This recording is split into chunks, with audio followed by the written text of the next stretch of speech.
तो शुरुआत करते हैं सबसे पहले जो पार्ट्स हैं उनके लेआउट से। तो जो गियर्स वगैरह हैं उनके नंबर्स वगैरह, उनकी टीथ्स की जो नंबरिंग है वो मैंने करके यहाँ पर रख रखी है।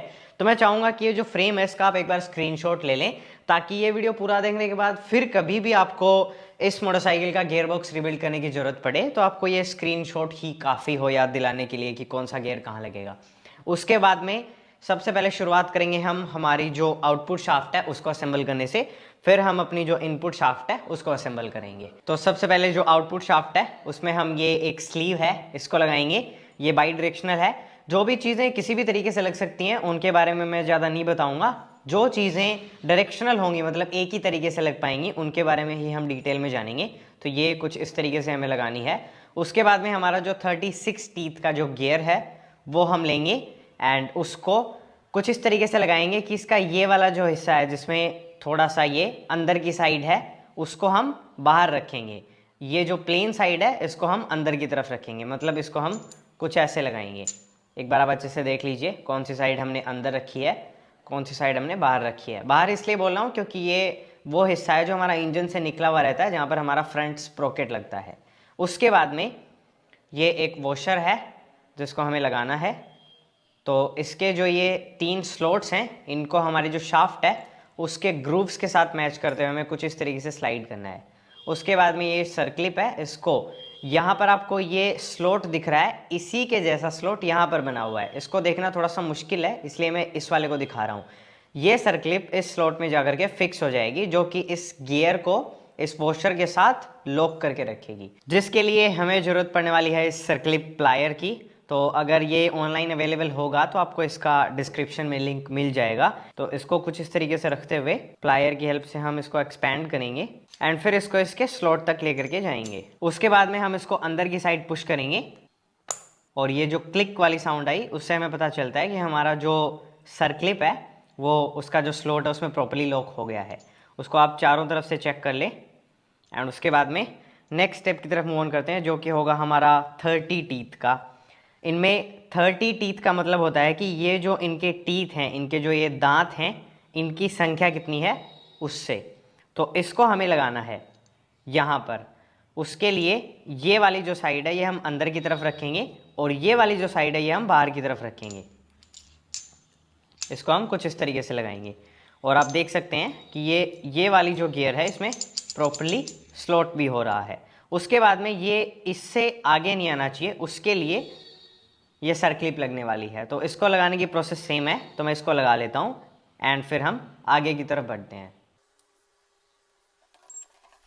ऑलराइट, सो अभी बारी है जो नेक्स्ट वाला वॉशर है उसको लगाने की। तो इसको अगेन इसके जो स्लॉट्स हैं उसके साथ मैच करते हुए अंदर की तरफ स्लाइड करना है। ये जो सर्कलिप हमने लगाई है उसके अगेंस्ट रेस्ट करेगा कुछ इस तरीके से। अभी बारी है हमारा जो 26 टीथ का जो गियर है उसको लगाने की। तो इसमें ये जो 3 पोर्शंस हैं इनको हम अंदर की तरफ रखेंगे और ये जो साइड है ये हम बाहर की तरफ रखेंगे। तो ये कुछ इस तरीके से लगेगा एंड ये इसमें प्रॉपरली स्लॉट भी होता है, एज यू कैन सी। तो ये हो गया। उसके बाद में एक वॉशर हम फिर से लगाएंगे एंड आफ्टर दैट हमारी जो 23 टीथ की जो गियर है वो लगेगी। ये गियर बाई डायरेक्शनल है, इसको आप इस साइड से भी लगा सकते हैं, इस साइड से भी लगा सकते हैं। So here it goes and उसके बाद में लास्ट में एक ये वॉशर लगेगा जिसको आप अच्छे से देख लें। ये यहाँ पर कुछ इस तरीके से लगेगा, इसमें इतनी प्ले रहती है। तो जस्ट इन केस आप बाकी के वॉशर्स में, मतलब इंजन के बाकी के वॉशर्स में कंफ्यूज हो गए हैं तो इसलिए ये अच्छे से दिखा रहा हूँ। और इसी के साथ हमारी जो आउटपुट शाफ्ट है वो प्रॉपर्ली रेडी हो चुकी है। और एक चीज़ जो कि मैं यहाँ पर नहीं कर रहा हूँ लेकिन आपको करनी है वो होगी इन सारे पार्ट्स को लगाते टाइम ऑयलिंग करना। तो जो इंजन ऑयल आप अपनी मोटरसाइकिल में यूज़ करने वाले हैं सेम उसी इंजन ऑयल से आप इन सारे पार्ट्स को लुब्रिकेट करें लगाते टाइम।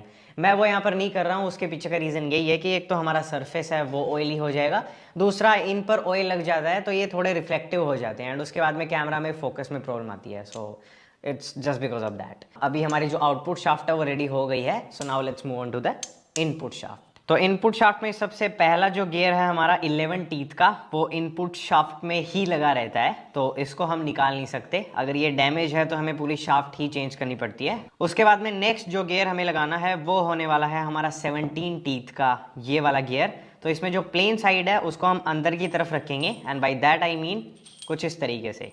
एंड इसमें अगेन यहाँ पर आपको स्लॉट अच्छे से दिखा देता हूँ।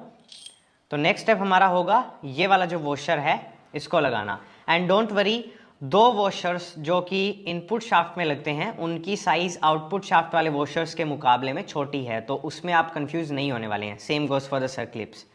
तो सबसे पहले वॉशर लगाते हैं, अगेन इसकी सेम प्रोसेस रहेगी ऑल द वे। उसके बाद में सर्क्लिप को यहाँ पर जो स्लॉट मैंने आपको दिखाया था थोड़ी देर पहले उसमें इंस्टॉल करना है। So let me just do that.